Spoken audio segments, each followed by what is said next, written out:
What's up, guys? Welcome to another episode of the Young Guns podcast. Today we have Joshua of the Win Column helping us cover the Calgary Flames trade targets heading into the 2023 NHL trade deadline. I know Calgary's currently in a mess, but they're still competing for a playoff spot. I still believe that they will make the playoffs. There's been rumblings about there being a huge mess in the locker room and with the whole culture of the Calgary Flames due to Darryl Sutter not being such a lovable guy as a coach for the Calgary Flames. Jonathan Huberdeau's production is not where it's supposed to be. Mackenzie Weegar is not playing on par to what we expect Mackenzie Weegar to be playing. And currently, in my opinion, Tyler Toffoli is their best player, according to stats in terms of, scoring goals as well. So today, we're going to be mentioning players that could help the Calgary Flames secure a playoff spot and hopefully change the air and create some positivity, because I think that's what everyone's hoping for. And even though Alan Walsh's comments, came out of nowhere saying that negativity sucks the joy right out of players, he represents Jonathan Huberdeau. So he's probably saying this is why Huberdeau's not playing well. I do believe that Huberdeau needs to take accountability for himself as well. He was fantastic with Florida, but with that new contract extension signed with the Calgary Flames, he needs to be better. The whole team needs to be better. Chris Tanev was saying that they're good one game, then they're very bad the next. They need to find consistency to their game. They've been linked to guys like Brock Boeser, Luke Shen of the Vancouver Canucks. They've been linked to Anthony Duclair of the Florida Panthers, who they're kind of in a situation where they're gonna have to unload a contract. There's maybe rumblings about Sam Reinhart as well too. So Joshua, what are your thoughts heading into the 2023 trade deadline for Calgary? Can this team be saved?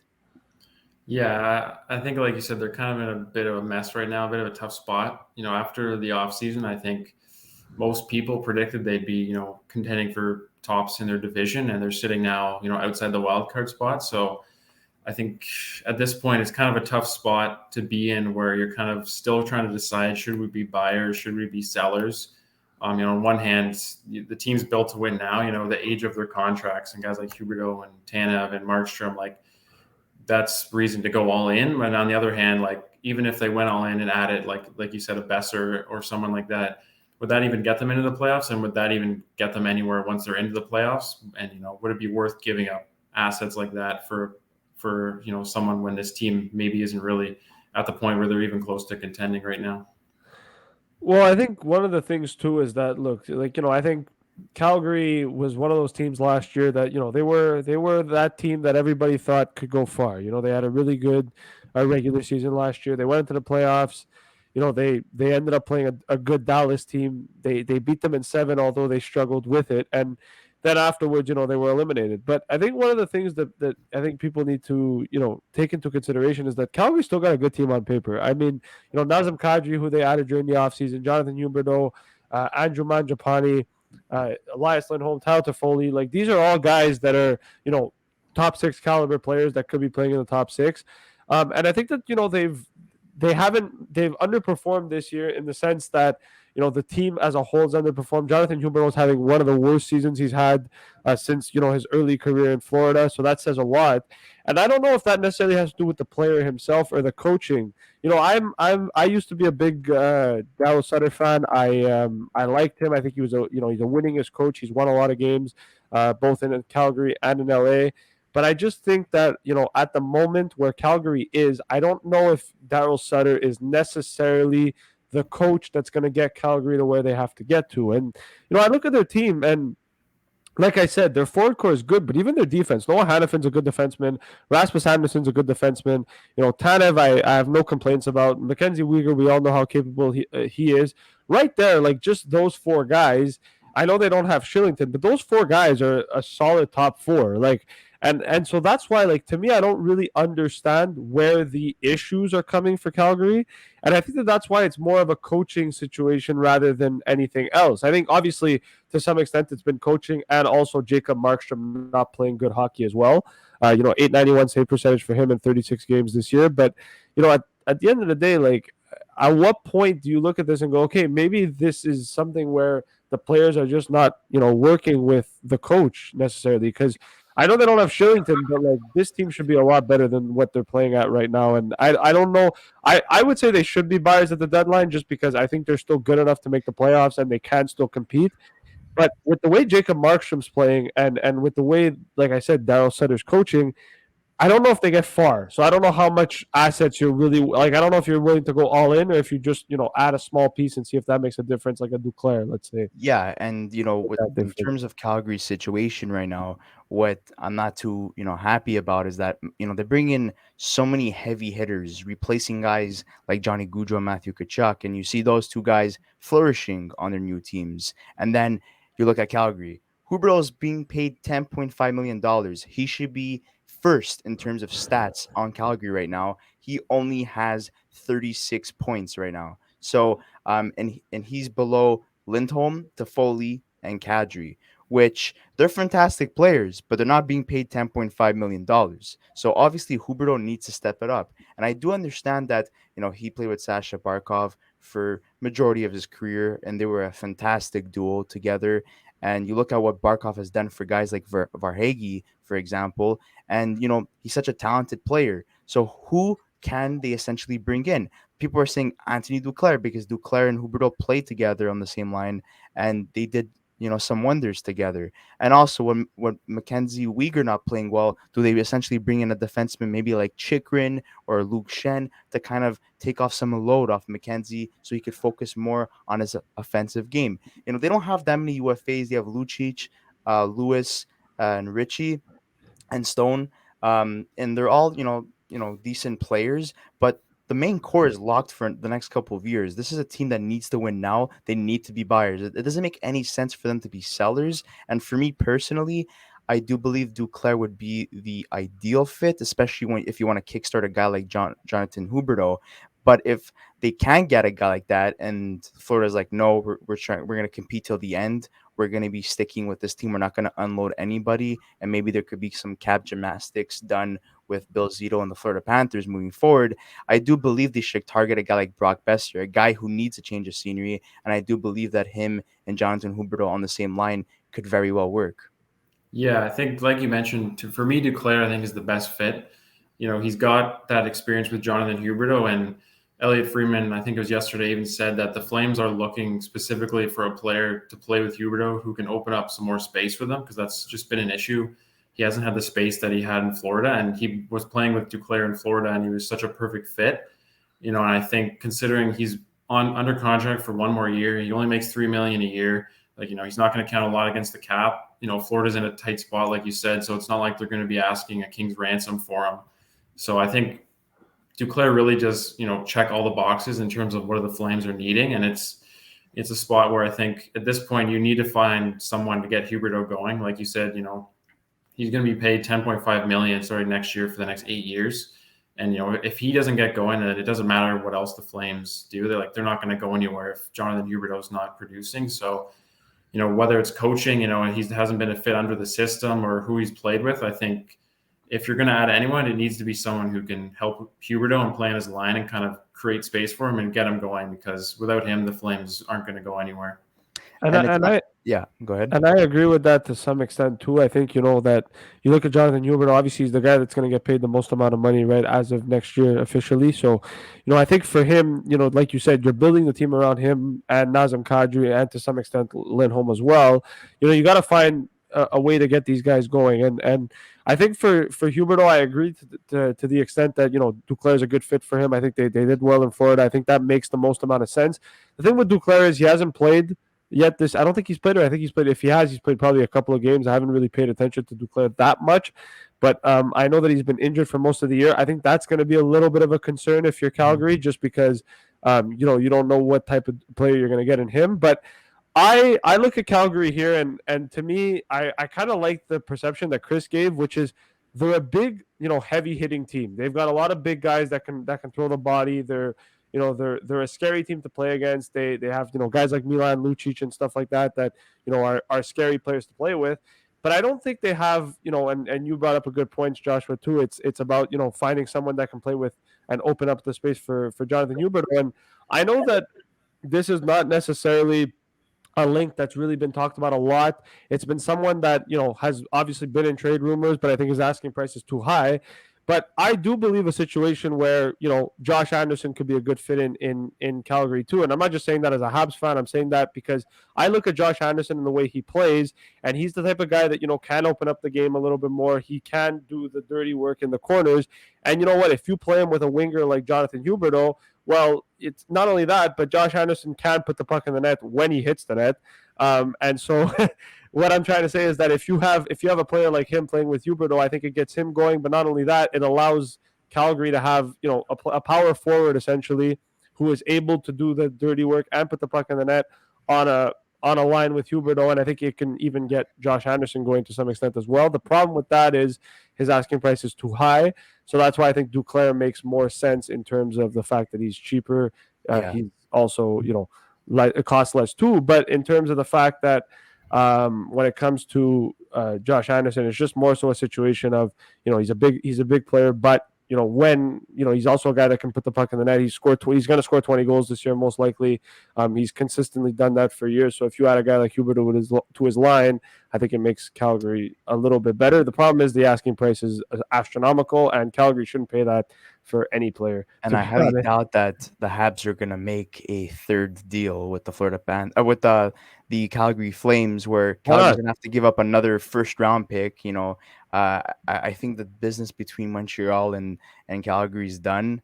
Brad Treliving is gonna have to do something to essentially save his job and get a contract extension.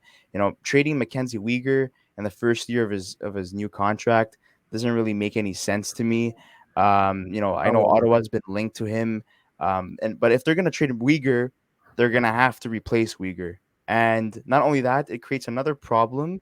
And it's like you're trying to find a partner for Huberdeau, but now you have to replace Weegar. It doesn't make any sense to me unless they get a boatload for Weegar and they use those assets to acquire another defenseman to replace Weegar, or maybe use those assets to acquire a partner for Huberdeau.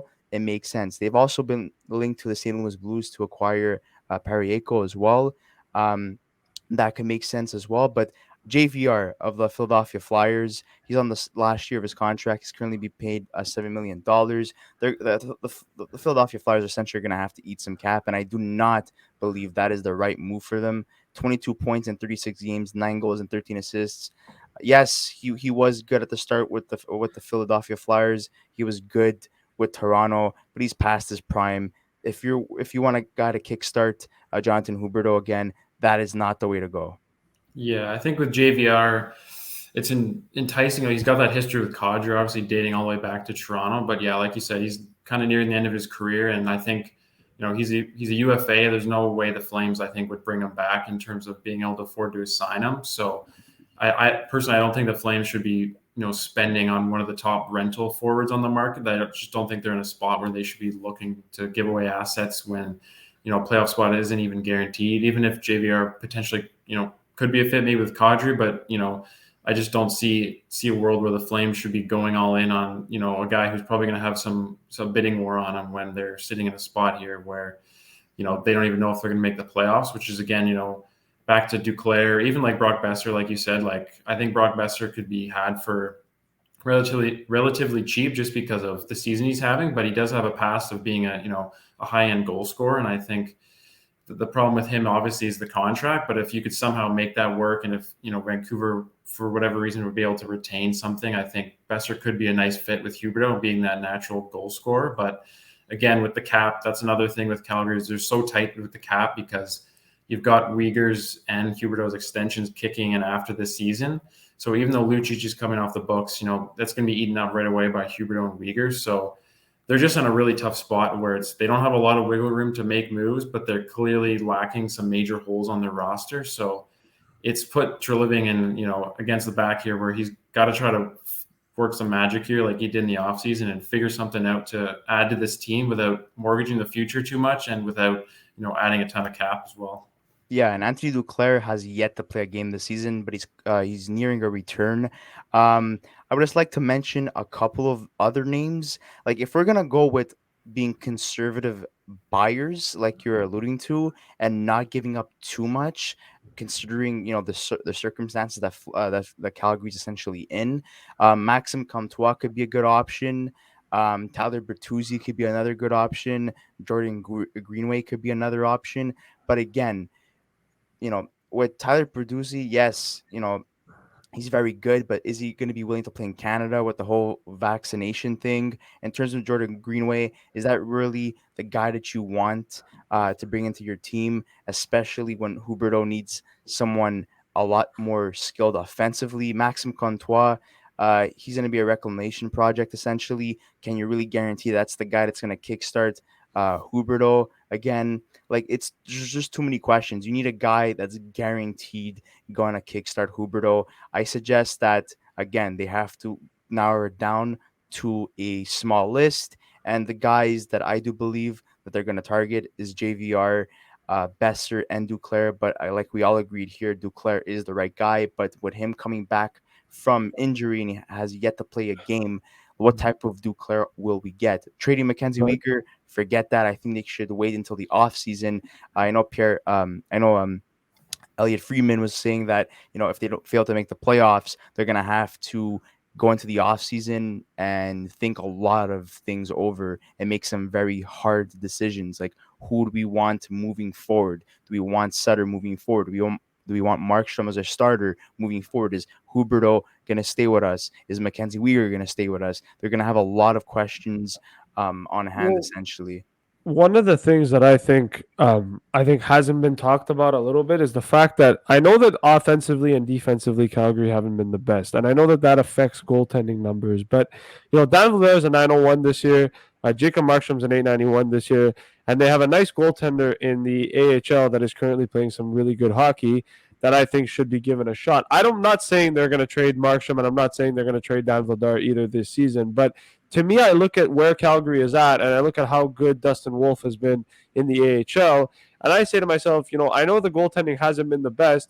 Maybe you give this guy a shot, give this guy a chance to potentially come in, play a few games, and see how he does. Just because I know that, although Calgary's trying to make the playoffs, maybe they don't want to trust a young kid, but how much worse can he do than Jacob Markstrom at this point? He's like I said, Jacob Markstrom's an 891. He's making $6 million. And if he's not going to be your starting goaltender for the next couple of years, especially with how good Dustin Wolf is expected to be and, how good he's been in the AHL, at this point, regardless of whether you're out of the playoffs or not, you should be able to at least give him a chance, see what he's able to do. And if he's able to, essentially win you some games and bring you into the playoffs, great. You know what you have. You can trade Jacob Markstrom in the offseason or, retain some salary on him and move on. And if he's not ready, well, then at least you'll get that answer as well, and it'll give you some more clarity. I know that is always, blame the goaltending, but if you do look at the goaltending numbers, they haven't been the best. And I think that at some point, yes, there's offensive issues there too. There's defensive issues. Nobody's saying that there isn't. But, when your $6 million goaltender isn't playing like your $6 million goaltender, that's a problem too. And I think that, especially with how good, let's say, the Calgary Wranglers have been and how good the AHL team has been, we've seen how good Pelletier has been doing in the AHL, got called up, did well. Matthew Phillips wasn't really given a chance in Calgary as much. I think Calgary should start utilizing that. They've got guys that can come up and play. I think they should start using their AHL team a little bit more and playing the young kids, because if you're going to build for the future and if you're not sure that you're going to make the playoffs this year, then you really have nothing to lose. And if Darryl Sutter is not your guy, well, then play the young kids and then get rid of them in the offseason. That's how I see it. I do believe that they need a lot more youth on the team, and I think that could really kickstart a lot of players. And having a good mesh of youth and veteran players would be fantastic, honestly. What are your thoughts, Joshua? Yeah, I'm totally on board with what you guys are saying. I think that's been, for at least a lot of Flames fans, their issues with Sutter this year is just his kind of unwillingness to give these young guys a chance. Like, I know Pelletier is now, he's in the top 6, but I mean, it took 4-5 months of the Flames really struggling to score goals, and watching Lucic play in the top 6 with Huberdeau for what felt like forever. And Phillips was leading the AHL in scoring, and Pelletier was lighting it up too. And I think it's kind of tough when your coach is just completely unwilling to play those guys when you're struggling to score goals. You're not winning with Milan Lucic and Trevor Lewis and Brett Ritchie and all these guys kind of clogging up your lines. well, you have these young guys who are just lighting up the AHL and not really being given a fair chance. And, like you said, at this point, what do you have to lose? You're not sitting in a playoff spot. It's not like you're going to risk losing your positioning in the standings. Like, why not give Phillips a shot in the top six? And, why not call up some other guys? Why not give Dustin Wolf a couple starts when, Markstrom has been so terrible this year? So I think that's something that, like you said, they really need to inject some more youth into their lineup, because they have some good AHL players. It's just they're not being given the chance by Sutter right now. And I think we could conclude with a quote from the win column that honestly made me laugh, but it's very true. So you guys wrote, "The Flames are a team that has one of the best passers in the league that can't score, one of the best goalies in the league that can't make a save, one of the toughest guys in the league that just simply won't fight." So I think that really sums up the Calgary Flames. I think we could all agree here that they're going to be Yeah. conservative buyers. They shouldn't give up a lot in terms of acquiring what they need to kickstart Jonathan Huberdeau, or maybe add some more grit on the team. Give some of the young guys a chance. You have nothing to lose at this point. You're fighting for a wild card spot, but again, with the West essentially not being the strongest as they were a couple years ago, you're only gonna have to really compete against Minnesota, possibly Nashville, but they've been having their fair struggles as well. So, Josh, is there anything else you would like to say before we conclude? Yeah, I think you put it well there in terms of the West. There's not really that juggernaut like there was last year with the Avs, where you don't want to run into the first round. I think even if you sneak into wild card one or wild card two, you're going to be playing a team like Dallas or Vegas or Seattle, and they're good teams, but they're not like these juggernauts that we see out east, in Boston and Toronto and Tampa and those teams. So I think for the Flames, that is, kind of a reason to go more aggressive with the deadline, at least, because, the West is really wide open. You sneak into the second wild card, you're playing Dallas maybe in the first round, a team like that, where it's not exactly, an extremely tough series. It's a series that the Flames could definitely win on paper. And, like we've said, they have a good roster on paper. I think they have a team that's, built for playoff hockey. Obviously, Darryl Sutter's had success in the playoffs. So it's kind of at a spot where, you're that close. I think it's kind of a year in the West where just get in and you've got a shot. So that could, potentially maybe push Treliving and the Flames to, make that extra ad, just because, how wide open the West is right now. And, even if you run into the number one seed in the West, it's not like it's, a team like Boston, like we said, or Carolina, where it's a juggernaut. It's a team that you could, reasonably beat in the first round. Yeah, so essentially they shouldn't blow anything up. They're going to be conservative buyers heading into the deadline. Don't expect this massive deal. Maybe they could acquire somebody that we did not expect, but Or don't. they could go for Timo Meyer and just blow it and just go crazy. That would be crazy. Yeah. But don't expect like anything too wild. They're not going to go and acquire one of the top five trade bait guys heading into the 2023 deadline. They're going to acquire more of a low-key guy, a guy that obviously is offensively minded to help Huberto. But I'd like to hear your thoughts in the comment section below, guys. Who will the Calgary Flames acquire? Should they blow it up? Should they keep it conservative in terms of buying into the 2023 deadline? I'd like to hear your thoughts in the comment section below. If you haven't subscribed to our channel, please subscribe to our channel, and we'll see you on the next episode of the Young Guns podcast. And thank you once again, Joshua, for coming. Yep. Thanks for having me, guys.